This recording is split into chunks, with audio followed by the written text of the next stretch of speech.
suite à un communiqué controversé, et par bien des aspects lunaires, publié par l'Union nationale, un parti d'opposition, lundi 16 mai, suite à la nouvelle sortie, très réussie, sur le terrain du président Ali Bongo Ondimba 48 heures auparavant. Nous avons demandé à l'un des plus éminents professeurs de sciences politiques de l'UOB de nous livrer son analyse. Interview. La Libreville, quel bilan tirez-vous des sorties sur le terrain la semaine dernière du président Ali Bongo Ondimba? Il faut commencer par souligner que la double sortie sur le terrain la semaine dernière, mercredi et samedi, du président Ali Bongo Ondimba pour constater l'état de route dans le Grand Libreville a été un succès. Il n'y a eu aucun incident. Au contraire, le président a été applaudi, parfois ovationné, tout au long de son parcours. L'un des temps forts de ces sorties a été constitué par le fait que le président s'est arrêté dans une échoppe de la capitale pour manger sur le pouce des coupés, un mets très populaire. Cette image montre une forme de proximité entre un président et son peuple. On ne le souligne jamais assez, car on lit beaucoup de commentaires tendancieux et erronés à ce sujet, mais entre le président et son peuple, il y a une affection réciproque, renforcée ces dernières années par les épreuves surmontées comme l'AG du chef de l'État, la Covid-19, etc. La Libreville, comment dans ces conditions comprendre le communiqué de l'Union nationale publié 48 heures après qui qualifie ses sorties sur le terrain de spectacle triste et humiliant, déshonorant pour le Gabon et pour la dignité de la fonction de président de la République? Votre question est intéressante. D'abord, il faut savoir que le but réel de l'Union nationale n'est pas de concurrencer ou de rivaliser avec le PDG. Elle n'en a pas les moyens. En réalité, l'objectif de ce parti est de s'imposer comme le principal parti au sein de l'opposition en marginalisant le RPM d'Alexandre Barrot-Chambrier, la CNR de Jean Ping ou encore les démocrates de Guinzouban Dama. Or, ne pouvant compter sur ses forces politiques, le parti ne compte qu'un seul député, elle mise tout sur la communication. C'est comme dans la fable de La Fontaine où la grenouille veut se faire plus grosse que le bœuf.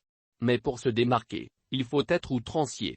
Si vos propos sont un filet d'eau tiède, vous ne vous faites pas remarquer dans cette société de l'information et de l'hyper-instantanéité où une actualité chasse immédiatement l'autre. Précisément, pour tenter de se distinguer du reste de l'opposition, l'Union nationale, qui compte en son sein plusieurs membres du collectif Appel à agir, dont Jean-Gaspard Ntoutoumei, l'auteur de ce communiqué, pense avoir trouvé le Graal, la supposée incapacité du chef de l'État à diriger le pays. Un thème qui est asséné dans chacune de ses interventions. Mais, comme le dit le proverbe, un mensonge répété ne fait pas une vérité. Le risque, c'est que, en se bornant à cette stratégie, l'un perde rapidement toute crédibilité.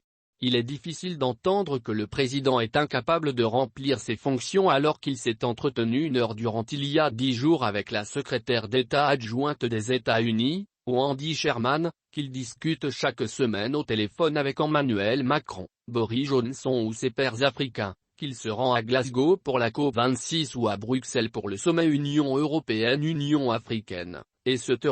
Ce faisant, l'un donne l'impression de vivre dans une sorte de méta-réalité, peuplée de faits alternatifs. Enfin, dans sa stratégie de communication, l'un a adopté la stratégie classique dite de la mouche du coche, que l'on pourrait rebaptiser chez nous stratégie du moustique et de l'éléphant.